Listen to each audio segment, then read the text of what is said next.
뉴욕 증시가 랠리를 전개했습니다. 미국의 제조업 지표가 큰 폭으로 개선된 데다 머크 등의 실적도 좋았습니다. 특히 미국 은행주는 바클레이즈 호재를 등에 업고 급등세를 연출했습니다. 다우는 1.6% 이상 올라 1268을 기록했습니다. 유럽 증시도 큰 폭으로 상승했습니다. 영국의 대형 은행인 바클레이즈의 실적 개선이 호재였습니다.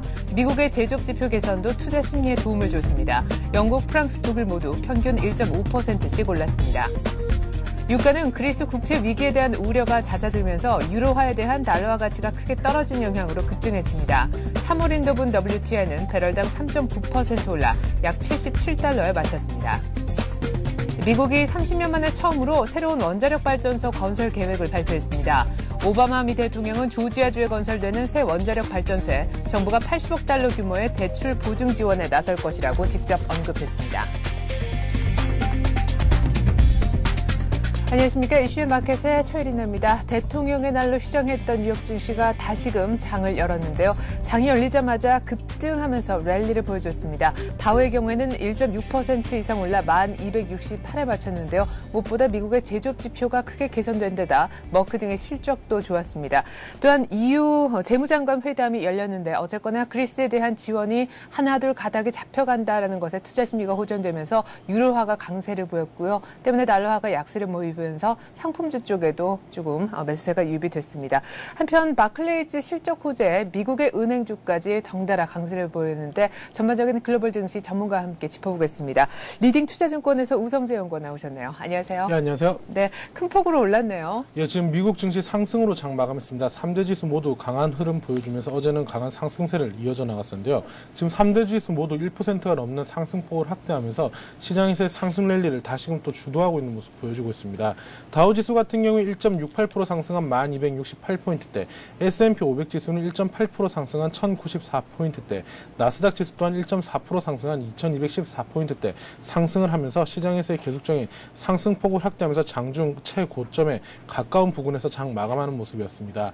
어제 같은 경우 주요 지표들의 호재와 함께 시장에서의 기대감이 더욱 커졌다고 보시면 좋을 것 같습니다. 주요 지표의 실적 개선 기대감, 그리고 머크 및 크래프트 푸드 같은 기업들의 순이익이 큰 폭으로 개선됐던 것이 시장에서의 기대감을 나타내는 모습을 보여주었었고, 영국의 바클레이즈가 실적 호재로 인한 미국 은행주에 또한 강세 움직임을 보여줬습니다. 바클레이즈 같은 경우에 순이익이 2배 이상 급증하는 모습 보이면서 시장에서의 기대감을 다시금 나타내는 모습이었는데요. 이에 반면 EU에서는 그리스에 대한 추가 감축안을 요구하면서 유럽 시장에서 단기 악재로 적용되는 모습이었지만 영국 바클레이즈의 실적 호재가 지수의 상승을 견인했다고 보시면 좋을 것 같습니다. 다우지수 일봉 차트를 한번 보시겠습니다. 네. 지금 다우지수 계속적인 상승 랠리를 다시금 이어져 나갈지 않을까라는 기대감이 커지고 있는 모습인데요. 10,000포인트 선의 지지는 계속적으로 강한 지지를 해주는 모습을 보면서 강한 상승 흐름 이어져 나오고 있습니다.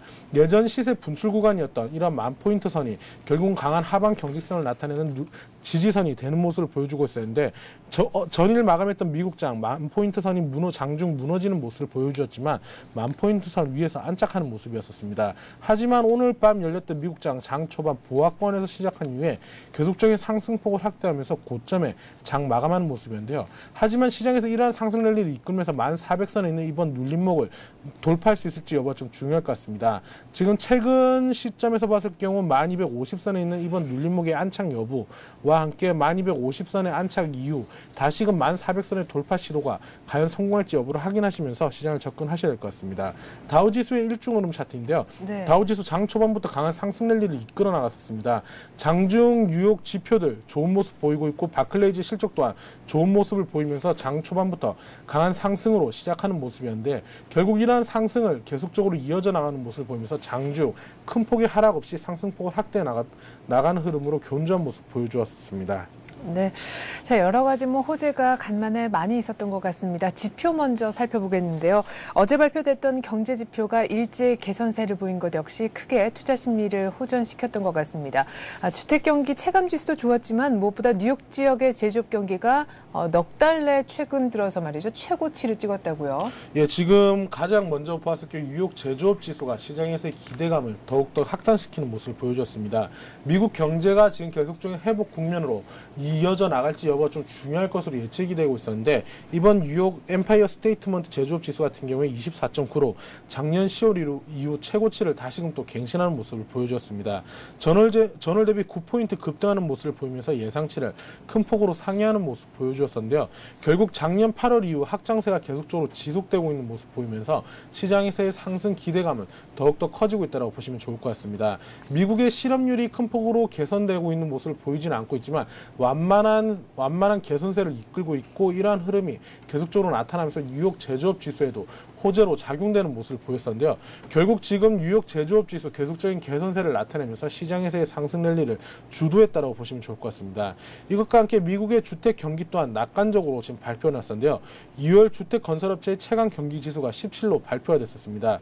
전월 대비 상승하는 모습을 보여주었었는데 아직까지 주택 경기가 회복 기조로 완전히 상승했다고 보기는 조금 어렵지만 지금 전월 대비보다 상승하는 모습을 보이면서 향후 주택 경기에 대한 낙관에 대한 기대감은 나타나고 있습니다. 체감 경기 지수의 17이라는 것이 주택 건설업계의 100명 중 17명이 주택 경기에 대해서 낙관적으로 보고 있다는 이야기인데 이러한 주택 경기 100명 중 17명이라서 큰 폭으로 상승하고 있는 모습은 아니고 있지만 이러한 흐름을 계속 이어져 나간다고 하면 계속적인 개선세에 대한 기대감은 더욱 커질 수밖에 없다고 보시면 좋을 것 같습니다. 지금 최근 3개월 내 최고치를 나타내면서 예상치를 상회했던 것 또한 주택 경기에 따른 기대감 그리고 뉴욕 제조업 지수가 좋은 모습을 보이면서 시장에서의 기대감을 나타냈다고 보시면 좋을 것 같습니다. 네, 주택 구입자에 대한 세제 지원에 대한 그 시한 자체가 작년 11월 말에 원래 종료될 예정이었다가 올해 4월까지 연장된 것도 역시나 주택 경기 체감 지수를 좀 개선시켰던 요인이 아닌가 싶네요. 그리고 오래간만에 실적 지료도 있었던 것 같습니다. 제약주 머크 그리고 식품업체 크래프트푸드의 실적이 참 눈에 띄어요. 예, 아무래도 지금 어제 같은 경우 시가총액 상위군인 이러한 기업들의 식품 기업들의 상승이 가장 눈에 띄는 모습이었는데요.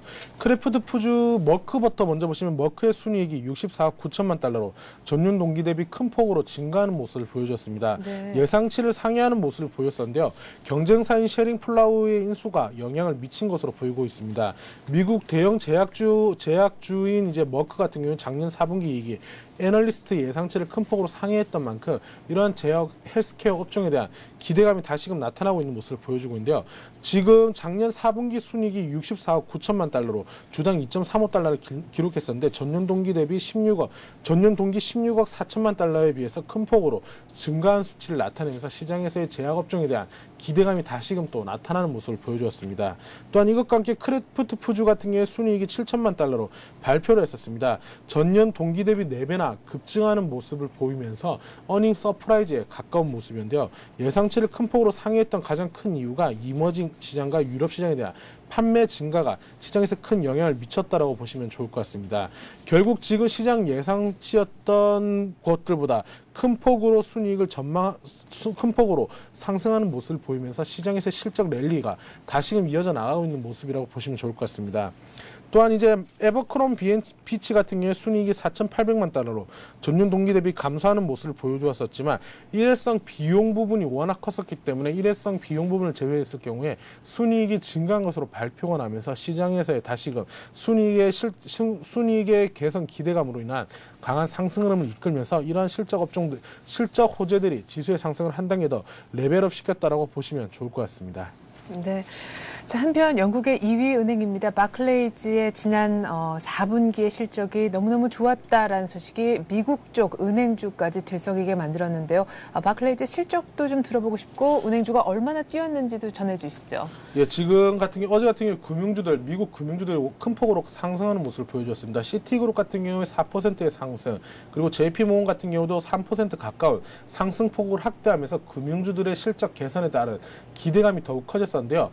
이번 실적 개선의 기대감, 미국 시장에 있는 금융주가 아닌 영국의 바클레이즈 실적이 그러니까 100% 이상 가까운 상승을 확대하는 모습을 보이면서 실적 개선 기대감이 미국 증시에도 강한 영향을 미치는 모습이었습니다. 영국은행이 이제 바클레이즈 같은 경우에 작년 순이익이 148억 달러라고 발표를 했었는데요.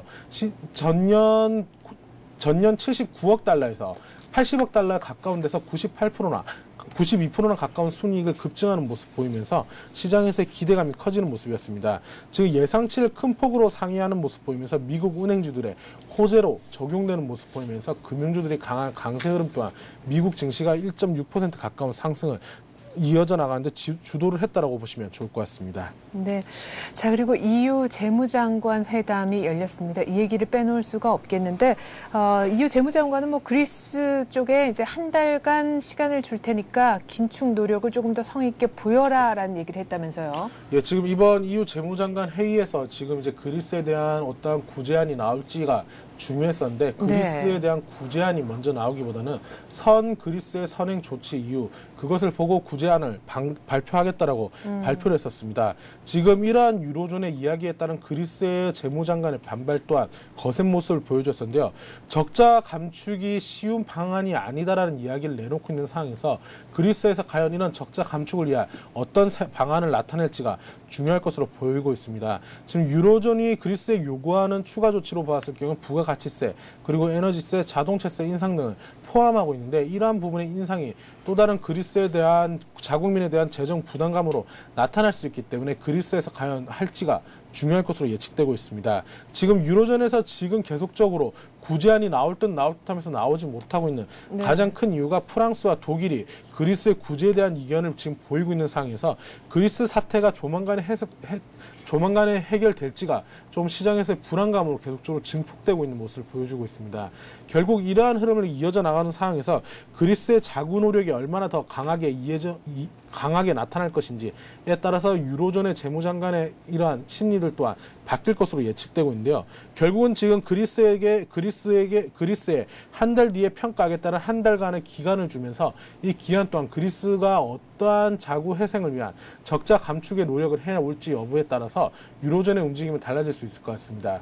결국 이러한 흐름으로 인해서 유로존의 이런 폭탄은 한 달 정도 더 미뤄지고 있는 모습을 보이고 있는 가운데 그리스에서 과연 재정 감축을 위한 어떠한 방안이 나올지에 따라 유로존에 따른 움직임 또한 달라질 수 있기 때문에 한 달 뒤 유로존에서 이러한 움직임이 어떻게 나올지 여부 계속 관심을 가지면서 지켜보셔야 될 것 같습니다. 네. 자, 일단 뭐 세부적인 지원 방안이 나오지 않았고 오히려 그리스 쪽을 조금 더 푸시하는 그런 쪽의 얘기가 어제 EU 재무장관 회담의 결론이 아니었나 싶습니다. 그럭저럭 뭐 그리스도 동의를 하는 모습으로 끝이 났는데 일단 뭐 시장 참가자들은 그리스 사태 해결을 위한 EU의 움직임이 어떤 식으로든 전개가 되고 있다라는데 일단은 안도를 한 것 같습니다. 말씀하신 대로 문제 뭐 폭탄이 뭐 한 달 뒤에 이제 뭐 터질 수도 있게끔 그렇게 지금 시간을 벌어둔 그런 느낌이 강한데요. 일단은 뭐 유럽발 악재가 일단락됐다고 좀 안도의 한숨을 내쉬어도 될까요? 일단 지금 그러한 부분에 대해서 조금 우리나라 시각과 지금 다른 나라의 이제 시각은 좀 다른 것 같은데요. 외신들의 움직임을 봤을 경우 지금 이러한 흐름에 대해서 계속적으로 관심을 가지고 지켜보고 있는 모습을 보여주고 있습니다. 그래서 지금 이러한 흐름이 지금 일단은 일단락이 됐다라기보다는 지금 계속적으로 이러한 연장선상으로 보셔야 될 것 같습니다. 그리스에서 한 달간의 기간을 주었지만 그 한 달 뒤에 발표가 나는 것이 아니라 그리스에서 이러한 세제에 대한 감세 조치, 이러한 세금을 어떻게 해 나갈지, 그리고 이러한 회생 노력이 계속적으로 발표가 날 것이기 때문에 이러한 발표 흐름에 따라서 그리스 그리고 유럽 시장에 영향은 계속적으로 될 수밖에 없을 것으로 예측이 되고 있는데요. 이러한 흐름이긴 하지만 아직까지는 일단락 됐다라고 보기는 어렵지만 일단 한 달간의 기간 동안에 대한 기대감, 그리고 어제 같은 경우 유로존의 바클레이즈가 워낙 실적이 좋게 나타나는 모습을 보이면서 유럽 증시는 강한 상승을 보여줬습니다. 그리스에 대한 우려감보다는 어제는 실적 호재에 따른 기대감이 더욱더 컸더라고 보시면 좋을 것 같은데요. 최근 6주간 가장 큰 폭의 상승세를 나타내면서 유럽 증시 상승 흐름을 이끌어 나가는 모습이었습니다. 영국이 1.48%, 프랑스 1.65%, 독일 1.47% 상승으로 장 마감했었는데 바클레이즈 수익이 전년 대비 92%나 급증한 것이 시장에서의 기대감을 나타내는 모습을 보여주었습니다. 결국 이러한 흐름으로 인해서 영국 2위 은행인 바클레이즈는 6.8% 급등하는 모습을 보여주었었고 바클레이즈 호재로 인해서 프랑스의 소시에테 제너럴 같은 경우 4.5%, 그리고 독일의 도이치뱅크, 크레딧 스위스 같은 경우에도 급등세를 나타내면서 유로존 증시의 상승을 견인했다고 보시면 좋을 것 같습니다. 네, 자 유럽의 재정 위기가 일단은 조금 잦아들 것이다라는 생각이 들어서인지 유로화가 오래간만에 강세를 보였고요. 때문에 달러화는 약세로 돌아섰습니다. 상품 쪽 얘기도 좀 들려주시죠. 예, 지금 유가 같은 경우에 3.9% 상승하는 모습 보이면서 시장에서의 상승 추세를 이어져 나가는 모습이었습니다. 결국은 75불대를 돌파하는 모습 보이면 77.01에 장 마감하는 모습이었는데요. 그리스의 우려 완화로 인해서 달러화가 유로화의 급락세를 나타냈던 것이 시장에서의 큰 기대감으로 나타난 모습이었습니다. 지금 금값은 2.7% 상승을 했었고 온스당 1119.80달러에 마감하면서 다시금 1200달러를 돌파할지 여부가 중요할 것 같은데요. 결국 이러한 흐름을 받는 가운데 시장에서의 계속적인 상승 추세를 이끌어 나갈지가 좀 중요할 것 같습니다. 지금 어제는 달러 약세로 인해서 달러 인덱스가 79.68에 끝나는 모습이긴 했지만 아직까지 지금 시카고 선물 거래소 그리고 여타 다른 쪽에서 보았을 경우에 달러 강세 쪽에 베팅하고 있는 부분이 계속적으로 커지고 있는 만큼 달러 약세 기조가 계속적으로 이어져 나갈지에 대해서는 아직까지 좀 의문이라고 보시면 좋을 것 같습니다. 결국은 지금 그리스의 이러한 악재가 해소되지 않았을 경우 유로화가 계속적인 강세를 이끌어 나가기에는 잠재적인 부담감이 큰 만큼 달러 강세에 따른 베팅이 계속적으로 커지고 있는 모습을 보이고 있는 가운데 이러한 흐름을 어떻게 더 이끌어 나갈지 그리고 유로권에서 그리스의 문제를 어떻게 해결해 나가느냐에 따라서 시장에서의 달러 강세 기조 혹은 약세 기조의 전환이 조금은 더 나타날 수 있기 때문에 시장에서 아직까지는 관망하시면서 보셔야 될 것 같습니다. 네, 유가가 달러와 약세를 바탕으로 단숨에 일단은 배럴당 77달러 선까지 올라왔다라는 얘기를 전해 들어봤습니다. 간밤에 뉴욕 증시에서는 오래간만에 지표와 실적이 모두 개선이 되면서 랠리가 나타났었는데요. 오늘 밤에도 역시나 기업들의 실적 그리고 지표도 발표가 되고 FOMC 회의록도 공개가 되죠. 예, 지금 오늘 같은 경우에 이제 좀 주요 지표의 발표가 오늘도 좀 많은 모습입니다. 네. 이번 주에 지금 주요 지표의 발표가 많은데요. 이번 주 같은 경우 보았을 경우 지금 먼저 오늘 발표되는 주택 착공 건수 그리고 NBA 주택임자 신청 지수와 함께 산업 생산 또한 지켜보셔야 될 것 같습니다. 이와 함께 FOMC 의사록 공표가 있는데 이 FOMC 의사록이 어떻게 나오는지 여부 또한 시장에서 큰 영향을 미칠 수밖에 없기 때문에 이러한 것이 장막판 들어서 가장 큰 변수가 될 수 있을 것으로 보여지고 있습니다. 또한 이것과 함께 휴렉 패커드의 실적 발표 또한 시장에서의 실적 상승 랠리를 계속 이어져 나갈지 여부를 확인하시는데 큰 도움이 될 것 같습니다. 네, 잘 들었습니다. 리딩 투자증권 우성재 연구원과 함께했습니다. 고맙습니다. 네, 고맙습니다.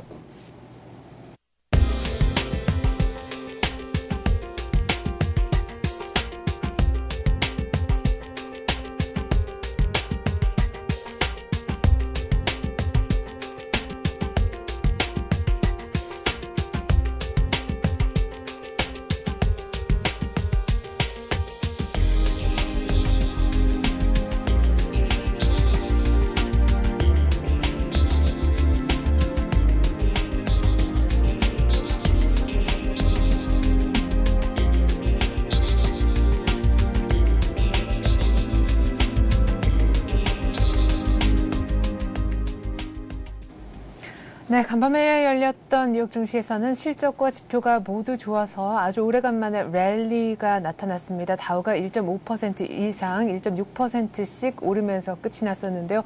오늘 우리 장은 또 어떤 흐름을 보여줄지 모르겠습니다. 전망 들어보죠. 동양종금증권 홍재지점의 최일종 팀장 전화 연결하겠습니다. 안녕하세요. 네, 안녕하십니까? 네, 어제 우리 장에서 외국인들이 선현물 동반 매수해주면서 1600선을 회복하지 않았습니까? 뉴욕 증시도 분위기가 좋은데요. 네, 그렇습니다. 미국 증시가 뉴욕 엠파이어 스테이트 제조업 지수가 이제 크게 상승하는 그런 모습과 이제 전미주택건설협회에서 발표한 주택건설업체 체감 경기 지수도 상당히 좋은 그런 모습을 보이면서 경제 지표와 그리고 실적에 대한 기대 심리로 인해서 큰 폭의 상승을 보였습니다. 전일 우리 증시 이러한 분위기를 어느 정도 선반영했다라고 볼 수도 있는 그런 상황 아닌가 이렇게 볼 수 있겠는데 외국인들 예상외로 적극적으로 선물 쪽에서의 순매수 흐름 이로 인해서 프로그램 순매수 유입과 외국인들 현물 순매수로 인해서 증시가 장중 고점 15포인트 상승하였고요. 종가상으로는 7포인트 상승 마감을 했습니다. 장중 베이시스는 이제 계속해서 플러스권의 이제 콘텐거로서 우호적인 증시 분위기를 만들면서 증시의 전반적인 분위기를 상승적으로 전환시키는 데 결정적인 역할을 하였다. 이렇게 볼 수 있겠습니다. 이러한 증시의 상승 마감에는 다분히 유로권의 재무장관 회의에 대한 기대 심리가 저변에 깔려 있는 상황에서 최악의 상황으로까지 유로권을 몰고 가지 않을 것이다라는 대마불사론이 깔려 있는 것 아닌가 이렇게 판단이 되고요.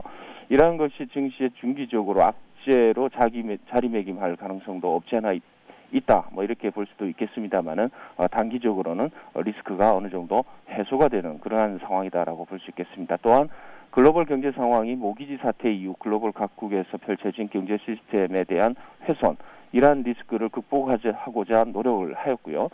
자본주의 경제 시스템이 어느 정도 안정된 현 상황에서는 핵심 국가들이 이제 안정되는 그러한 모습이 중요하지, 다른 상국의 경제는 글로벌 자본주의 경제 시스템에 심각한 타격을 줄 수 없다라는 상황에서 나타나는 리스크, 즉 다시 말씀드리면은 글로벌 경제 시스템 안정화 이후에 나오는 자국의 이익을 위한 보호무역주의가 나타나면서 서로의 이익을 위해서 움직이는 현 상황이다. 뭐 이렇게 국면을 이해를 해보도록 하겠습니다. 오늘 우리 증시 변수, 여전히 기저에 깔린 G2 리스크의 남유럽의 리스크, 이러한 부분은 어느 정도 가격적인 측면에 해소가 되었다고는 하지만 문제가 되는 부분은 이제 중국의 긴축에 대한 재평가 시점이 도래됐다라는 점이죠. 아직까지는 중국이 개장을 안 하고 있습니다만은 휴장을 하고 있죠. 중국에서의 그 지급 준비율을 이제 올리고 있는 것은 향후 본격적인 금리 인상을 위한 사전 정지 작업으로 보면 될 것이고요. 이는 그 실질적인 출구 전략이 현 상황에서 진행이 되고 있다라는 점을 줄 수 있을 것 같습니다. 우리나라 역시 금통위에서 금리를 동결하였습니다만은 운용 방향성의 경제 회복에 이러한 부분에 초점을 맞추고 있는 만큼 최대한 중국과 미국의 경제 회복에 우리나라 경제가 득을 취하겠다라는 의미로 어느 정도 지연되는 금리 동결, 이러한 부분을 해석을 해야 될 것으로 이렇게 볼 수 있겠습니다. 이러한 거시경제 쪽에서의 그 불안한 흐름 속에서 우리 증시는 조심스럽게 기술적 반등 영역에서 상승 국면을 단기적으로 보이고 있습니다만은 단순한 이러한 부분은 이제 기술적 반등 이상의 평가를 내릴 수는 없을 것으로 이렇게 판단이 되고요. 종합지수의 기술적 반등이 합리적으로 1620에서 1630선까지는 보입니다만은 기술적인 영역이 맞다라고 보면은 초과하는 부분에서의 그 속도 조절 차원에서의 이해가 될 수 있는 부분, 이러한 부분은 오버슈팅 구간에서의 1650 구간이다라고 할 수 있겠습니다. 결국 이러한 부분이 기저에 깔려 있는 그 현 상황에서 중요한 오늘 변수, 상당히 중요한 부분이 될 수 있는 부분은 외국인들의 시각 전환이 중요하겠다라고 할 수 있겠는데요. 외국인들 현물 포지션 일정 수준 가지고 가겠지만은 선물 쪽에서의 해지하는 그러한 포지션은 지속 유지할 것으로 이렇게 판단을 하고 있습니다. 따라서 이 하루하루 외국인들의 선물 포지션에 의해서 증시의 방향성이 결정되는 수동적 증시가 계속해서 이어질 것으로 판단이 되고 있고요. 외국인 선물 순매수 확대, 현물 순매수권역이면은 여전히 기관의 프로그램 순매수가 대규모로 유입될 수 있는 우호적인 상황이 나타날 가능성도 이제 배제하지 못하는 그런 상황 아닌가 이렇게 볼 수 있겠습니다. 따라서 전반적인 오늘 구조 자체는 개인들의 이익 실현, 그다음에 이제 그 현금 확보를 위한 매도 구조 속에서 외국인과 기관의 쌍끌이 매수가 나타난다 이러면 현 장세 기술적인 상승 국면에 여전히 긍정적인 부분이 있겠다라고 판단해 볼 수 있겠습니다. 결론적으로 오늘 핵심 변수는 외국인들의 선현물 방향성을 보자라고 오늘 변수를 정리해 보도록 하겠습니다. 네, 그러니까 어제 상승의 추세 전환이라고 보기보다는 기술적 반등에 가깝다라는 평가를 하시는 것 같은데요. 외인들도 현금 선물 동반 사주긴 했지만 하루 만에 이렇게 방향성을 틀었다고 보기에는 너무 시간이 짧다라는 얘기셨습니다. 지수적인 측면에서 1620선에서 1차 저항이 예상된다고 하셨는데, 그렇다면 오늘 만약에 갭상승 내지는 조금 많이 오르면서 출발한다면 일단은 이익 실현을 하는 게 좀 안전할까요? 네, 합리적으로 보게 되면은 그러한 전략이 상당히 중요할 것으로 이렇게 볼 수 있겠습니다. 오늘 투자 전략, 결론적으로 말씀드리면 시초가 상승 시에 장 초반에 고점을 봐서 매도 후 현금 보유하자, 이렇게 말씀을 드려보겠는데요. 이렇게 말씀드리는 이유는 이제 먼저 글로벌 리스크에서 자유로울 수 없는 우리나라 증시가 외국인들의 파생 시장에서의 해지 거래가 지속되고 있는 그러한 상황이고, 방향성 또한 하락에 대한 우려감이 지속되는 상황에서 기술적인 저항대라고 할 수 있는 1620에서 1630선 이상의 과감한 상승을 시도한다라는 것은 현 시점에서 좀 이른감이 있다라고 볼 수 있겠습니다. 이는 이제 그 1분기 실적에 대한 둔화, 4분기 대비로 해서 1분기 실적에 대한 둔화가 있기 때문에 이제 그러한 부분을 생각해 볼 수 있는 부분이고요. 2분기 이후로는 점차 회복되는 그러한 흐름이 나타날 수 있기 때문에 이러한 그 1620에서 1630을 과감하게 돌파하는 수준은 2분기 이후의 일이다라고 이제 판단해 볼 수 있을 것 같습니다. 따라서 합리적인 의사결정을 내리면서 감성이 아닌 이성으로 완전 고점을 찾아내지 못한다라고 한다 이러면 어깨나 목 부위에서 매도하는 게 전략상 유효하겠다라는 판단을 해보겠습니다. 단기적으로 이익을 보고 있는 종목에 대해서는 욕심을 버려야 할 것이고요. 중기적으로 손실 보고 있는 종목에 대해서는 현 시점보다 충분히 저점 매수할 수 있는 가능성을 평가해서 전략적 매도 후 하락 시 재매수하는 그러한 전략을 통해서 주식 수량 늘리기 전략을 취하는 것도 중요한 방법이 될 것으로 판단해 보겠습니다. 네, 단기적으로 이익 보고 있는 종목, 또 중기적으로 손실 보고 있는 종목 모두 다 좀 적절하게 매도를 한번 생각해 봐야 된다라고 하셨는데요. 자, 그렇다면 새롭게 좀 매수를 할 종목은 어떤 게 있을까요? 네, 어디까지나 단기적으로는 리스크가 포진이 돼 있습니다만은 이러한 리스크는 경기, 이제 글로벌 경제에 대한 회복 과정의 일환이다라고 판단을 해봤을 때 한진해운홀딩스를 우리가 빼놓고 이야기를 할 수는 없을 것 같습니다. 전반적으로 경기 회복에 대한 이제 전 세계 물동량의 증가 이러한 부분에 있어서 영업 파트라고 할 수 있는 한진해운이 먼저 반응을 보이고요. 그 이후에 나타나는 한진해운홀딩스 같은 경우는 좀 후발주자 쪽으로 상승하는 그러한 이제 흐름을 보일 가능성이 좀 큰데요. 이러한 측면에서 먼저 선침해 개념에서 매수를 하는 것이 좋지 않을까 이렇게 보겠는데요. 수급적인 측면에서 외국인과 기관의 꾸준한 순매수 흐름에 주목을 하고 있습니다. 앞서 말씀드린 이제 재료적인 측면에서는 경기 회복에 대한 가시적인 물동량 회복이 이제 점증될 것으로 이렇게 보이고요. 현 상황 바닥권에서 이제 탈출하는 시점이고요.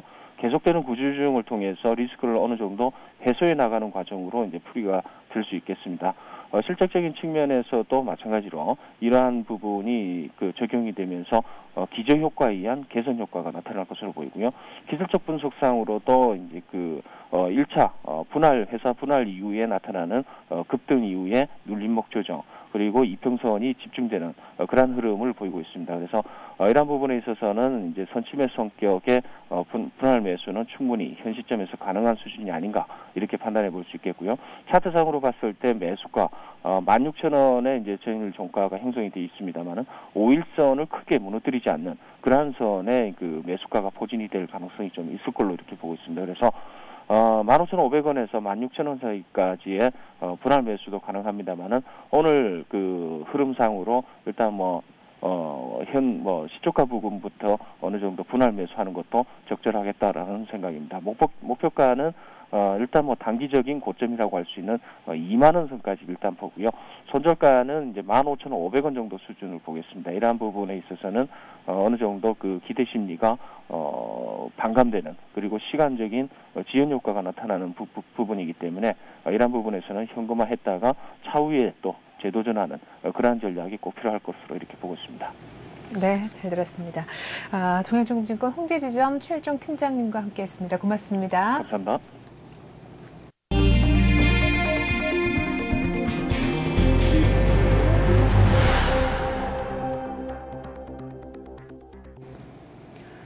정부가 대대적인 의약품 거래와 약가 제도 개선에 나서기로 했습니다. 리베이트를 완전히 뿌리 뽑아 국민과 환자 약값 부담을 덜어주겠다는 계획인데요. 리베이트를 준 제약회사뿐 아니라 리베이트를 받은 의사까지 모두 처벌하기로 했습니다. 주택담보대출의 새로운 기준금리 코픽스가 어제 고시됐지요. 신규 취급액 기준으로는 3.88%인데요. 현재 대출금리 기준으로 쓰이고 있는 CD금리보다는 1%포인트 이상 높은 수준입니다. 정부가 석유와 석탄 등의 사용량에 따라 세금을 부과하는 탄소세 도입을 현재 검토하고 있는 것으로 전해졌습니다. 지구온난화를 막기 위한 세계적 흐름에 따른 것이지만 기업 경영 등에는 타격이 불가피해 적지 않은 진통이 예상됩니다. 현대차가 올해 미국 시장에서 연간 판매량 50만 대 벽을 돌파할 계획입니다. 토요타가 리콜 사태로 생산 목표를 줄이는 등 주춤한 틈을 타서 시장 점유율을 확실히 높여놓겠다는 구상입니다. 오늘 이 같은 내용 바탕으로 해서 뉴스 따라잡기 시간은요. 서울경제신문 민병권 기자와 함께하겠습니다. 민 기자 안녕하세요. 네, 안녕하십니까. 네, 자 어제 보건복지부가 최근 약값 거품의 원흉으로 꼽히고 있는 리베이트를 근절하기 위해서 칼을 빼들었는데 리베이트를 준 제약회사뿐만 아니라 받은 의사까지 모두 처벌하겠다고 하죠. 네, 앞으로는 리베이트를 준 사람뿐만이 아니고 받은 사람도 큰일을 치르게 생겼습니다. 네. 전재희 보건복지부 장관은 어제 의약품 거래 및 약값 제도 투명화 방안을 발표했는데요. 그중에는 의약품 리베이트 수수 시 쌍벌죄를 적용하겠다는 내용도 포함됐습니다. 현행법은 의사가 특정 의약품 구입에 대한 대가로 해당 제약사나 도매업자로 의사로부터 리베이트, 즉 뇌물을 받더라도 현행 형사법상으로는 처벌할 수 있는 조항이 없었는데요. 네. 따라서 제약사와 도매상만 형사처벌을 받는 상황이었습니다. 하지만 쌍벌죄가 적용되면 의사도 형사처벌을 받게 되는데요. 보건복지부는 의사나 약사가 리베이트로 금품을 받은 사실이 확인되면 1년 이하의 징역 혹은 3천만 원 이하의 벌금형을 적용하는 내용으로 관련법 개정을 추진하겠다는 방침입니다. 또한 리베이트를 수수할 경우 최장 1년간 자격정지 처분을 내릴 수 있도록 하겠다는 계획인데요. 이는 자격정지 기간을 2개월 이내로 하고 있는 현행 제도보다 한층 강화된 것입니다. 네. 그러니까 일단 뭐 리베이트를 받은 이제 의사도 형사법상으로 처벌할 수 있도록 지금 정부가 추진을 하고 있다는 얘기인데 앞서서 이제 얘기하신 것처럼 리베이트를 준 제약회사에 대한 처벌마저도 더 강화될 것이라고요. 네, 그렇습니다. 2차례 이상 리베이트를 제공한 것이 적발된 제약사에게는 해당 의약품을 건강보험 급여 목록에서 제외하는 조치가 내려집니다. 예. 이렇게 되면 사실상 해당 의약품을 팔기 어려워지기 때문에 매우 강력한 조치라고 볼 수 있습니다. 또한 리베이트 등으로 유통질서를 어지럽히는 제약사나 병원, 의원, 약국 등에 대해서는 세무조사를 실시하도록 세무당국에 의뢰하겠다는 게 보건복지부의 방침입니다. 네.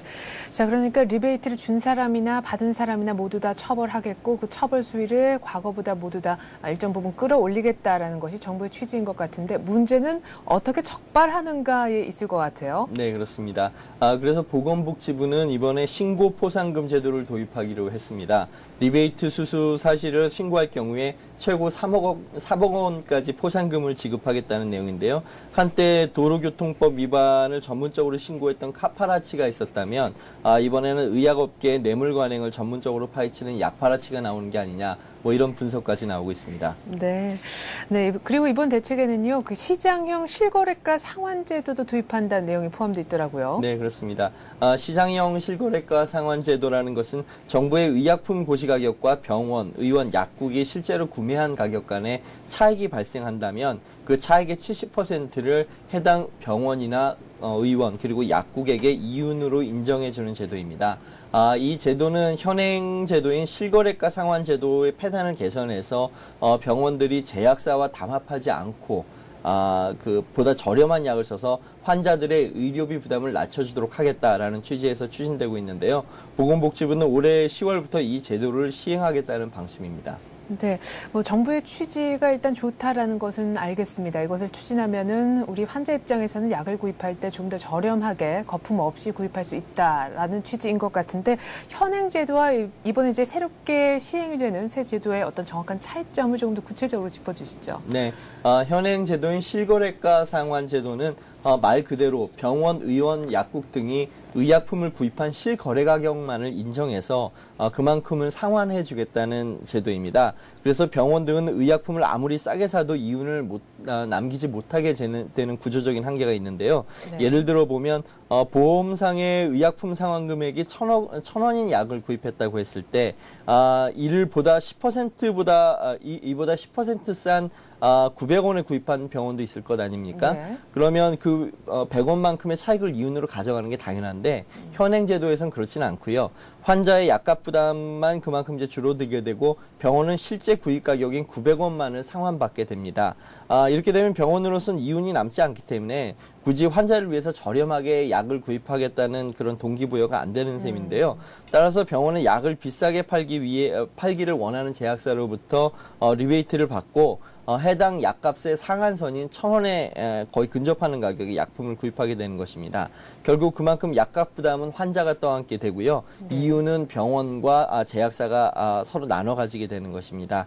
하지만 새 제도인 시장형 실거래가 상환 제도는 병원이 저렴하게 약을 구입을 하게 되면 그 차액만큼을 일부 병원이나 해당 병원이나 약국 등이 가져갈 수 있도록 했는데요.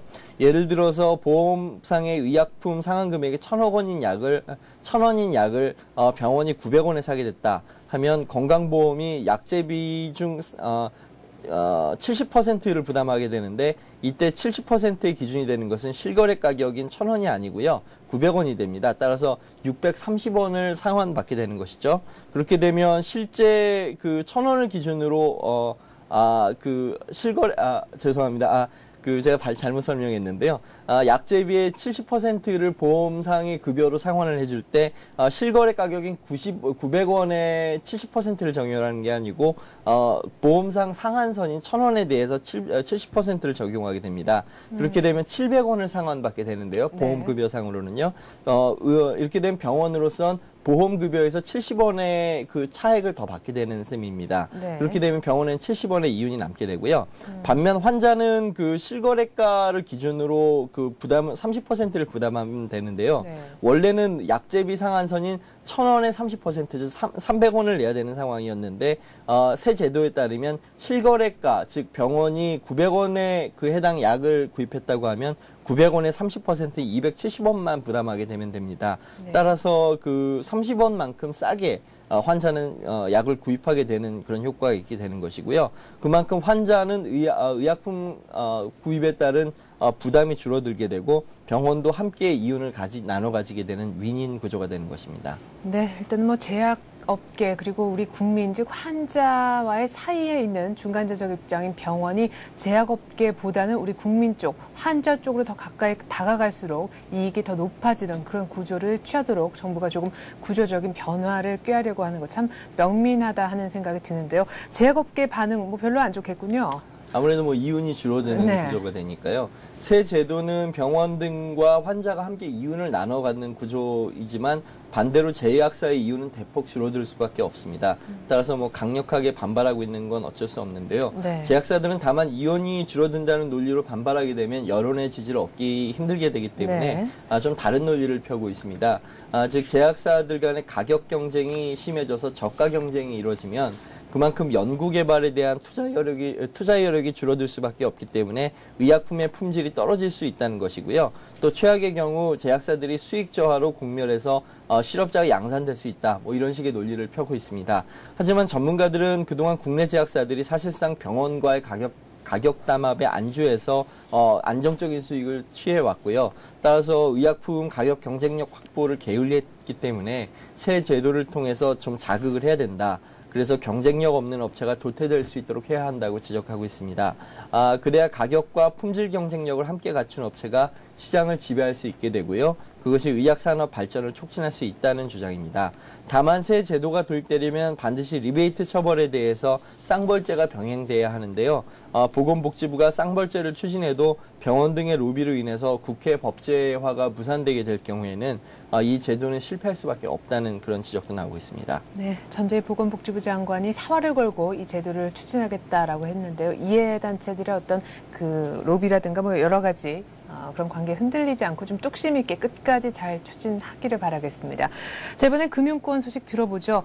지난해부터 주택담보대출 금리가 시장 상황을 제대로 반영을 못한다. 때문에 좀 왜곡을 하는 경향이 있다라는 분석이 잇따르고 있는데 어제 드디어 은행권이 새 기준금리를 산출해 공개를 했습니다. 이름이 코픽스라고 하는데 간단하게 그 개념부터 좀 설명을 해주시죠. 네. 이 코픽스는 이제 말 그대로 새로운 그 금리 체계인데요. 네. 기존의 주택담보대출 변동금리는 주로 양도성 예금 증서, 즉 CD를 기준금리로 삼은 뒤 여기에 은행별로 각자 가상금리를 더하는 식이었습니다. 하지만 이 제도의 문제는, 기존 제도의 문제는 은행들이 자금 조달하는 비용은 늘었는데도 CD금리가 하락하게 되면 CD금리를 기준으로 해당 대출을 했을 경우 역마진이 발생하게 된다는 그런 그 부작용이 발생하는 것인데요. 네. 이렇게 되면 은행들은 역마진을 막기 위해서 가상금리를 임의대로 높여서 받게 되고요. 이렇게 되면 소비자들로서는 뭔가 좀 바가지 쓰는 거 아니냐, 네. 뭐 갑자기 이렇게 가상금리를 높이냐 이런 식으로 이제 불평을 하게 되는 것이죠. 그쵸. 또 이렇게 되면 또 아무래도 금융의 투명성도 좀 저해될 수 있고요. 그래서 이번에 그 새로운 이제 기준금리 체계를 마련한 것인데요. 그것이 바로 코픽스입니다. 코픽스는 각 은행들이 실제로 자금을 조달한 비용을 가중평균 등의 방식으로 계산해서 평균 금리를 산출한 것인데요. 따라서 은행들로선 자금 조달 비용을 제때에 반영할 수 있게 되는 것이고요. 역마진 우려가 없어지게 되기 때문에 그만큼 가상금리를 급격하게 변동시킬 가능성이 적어집니다. 그렇게 되면 소비자로서도 금리 변동 상황을 비교적 안정적이고 투명하게 예측할 수 있기 때문에 은행과 소비자 모두 좋은 것 아니냐 이런 분석이 나오고 있습니다. 자, 그렇다면 궁금합니다. 어제 이 코픽스가 처음으로 고시가 됐는데 얼마에 고시가 됐나요? 네, 일단 코픽스는 두 가지 종류입니다. 하나는 잔액 기준 코픽스이고요. 또 다른 하나는 신규 취급액 기준 코픽스입니다. 잔액 기준 코픽스의 경우 연 4.11%로 금리가 고시됐고요. 또 신규 취급 기준의 코픽스는 연 3.88%로 금리가 공시됐습니다. 각 은행들은 이 같은 코픽스 금리에 가상금리를 더해서 주택담보대출 변동금리를 정하게 됩니다. 네, 현재 지금 쓰이는 양도성 예금증서, 그러니까 CD금리가 2.88%로 알고 있는데 그보다 훨씬 더 높네요. 아무래도 코픽스는 금융위기 이후에 자금 조달 금리가 상승한 은행들의 현실을 반영한 금리입니다. 그러다 보니까 아무래도 기존의 기준금리였던 CD보다는 현재 수준에서는 다소 높은 수준에서 책정될 수밖에 없는데요. 네. CD금리는 3개월물 기준으로 현재 2.88%니까요. 코픽스는 이보다 1%포인트에서 많게는 1.23%포인트가량 높게 책정된 셈입니다. 하지만 코픽스를 적용한 주택담보대출 금리가 CD를 기준으로 한 주택담보대출 금리보다는 더 저렴할 것으로 보이는데요. 그 저렴한 금리의 수준은 약 0.2에서 0.3%포인트 정도 될 것으로 금융권은 분석하고 있습니다. 네. 그것은 시중은행들이 가상금리를 그만큼 낮출 것으로 보이기 때문인데요. 따라서 시중은행들이 코픽스를 기준금리로 한 주택담보대출을 출시하게 된다면 기존의 CD금리를 기준금리로 삼아서 대출을 받았던 은행 고객들이 대거 코픽스 상품으로 이동할 가능성이 있습니다. 그래서 시중은행들도 코픽스 기준 대출 상품을 출시한 이후 6개월 동안은 대출을 갈아타려는 고객에 대해서 대출 중도 상환 수수료 등을 받지 않겠다고 밝혔습니다. 네, 이번엔 세제 정책을 좀 살펴보죠. 정부가 어제 탄소세 도입을 추진하겠다라고 했는데 이 도입 추진에 따른 논란의 소지는 없는지까지도 간략히 전해주시죠. 네, 일단 탄소세는 기후 온난화를 초래하는 이산화탄소 등을 유발하는 분야에 대해서 세금을 매기는 것인데요. 정부는 현재 추진하는 연료비 연동제 및 온실가스 배출권 거래제와 연계해서 탄소세 도입을 검토하고 있는 것으로 전해졌습니다. 총 3단계에 걸쳐서 도입될 예정인데요. 1단계로는 일단 교통, 에너지, 환경세 등 에너지 관련 세법을 개정하고요. 2단계로는 유류세를 간소화해서 개별 소비세로 통합하는 작업을 하게 됩니다. 그리고 나서 3단계에 대해서 이산화탄소 1톤을 유발할 때마다 일정에게 세금을 매기는 탄소세가 도입될 것으로 보이는데요. 우선 물가 인상 요인이 될 수 있다는 논란이 있습니다. 탄소세는 아무래도 대단히 화석연료를 쓰는 분야에 적용될 수밖에 없기 때문에 교통요금과 전기요금, 그리고 난방요금과 같은 공공요금 인상 요인이 될 수 있다는 것이고요. 더구나 또 탄소세가 도입되면 상대적으로 이산화탄소 배출이 많은 석유화학 산업이나 철강 산업 등의 대규모 산업계의 그 마진을 떨어뜨릴 수 있기 때문에 해당 산업계의 반발이 거셀 것으로 예상됩니다. 따라서 미국도 아직 도입을 안 한 상태고요. 네. 덴마크, 노르웨이 등 일부 국가만이 현재 이 제도를 도입하고 있는데요. 정부는 그에 대한 어떤 그 보완책으로 탄소 배출권을 사고 팔 수 있는 탄소 배출권 거래제를 활성화해서 어느 정도 산업계의 부담을 덜어주겠다 이렇게 밝히고 있습니다. 네, 토요타가 리콜 사태로 지금 미국에서 심각한 타격을 입고 있는데 이럴 때가 기회다라면서 우리 현대차는 오히려 공격적인 계획을 내놨다고요. 네, 그렇습니다. 현대차가 올해 미국에서 연간 50만 대 이상의 자동차를 팔겠다는 계획을 세웠습니다. 네. 이렇게 되면 현대차의 미국 시장 점유율은 지난해 4.2%였던 것이 올해는 4.5%로 상승할 전망인데요. 이번에 연간 50만 대 이상의 판매 목표를 세운 것은 그만큼 도요타와 혼다가 주춤할 동안에 재빨리 현지 시장의 점유율을 높이겠다. 이런 계산이 깔려 있는 것으로 보입니다. 네, 현대차 미국 시장 점유율 5%까지 올라갈 수 있길 기대하겠습니다. 설경대신문 민병권 기자와 함께했습니다. 민 기자 잘 들었습니다. 네, 감사합니다.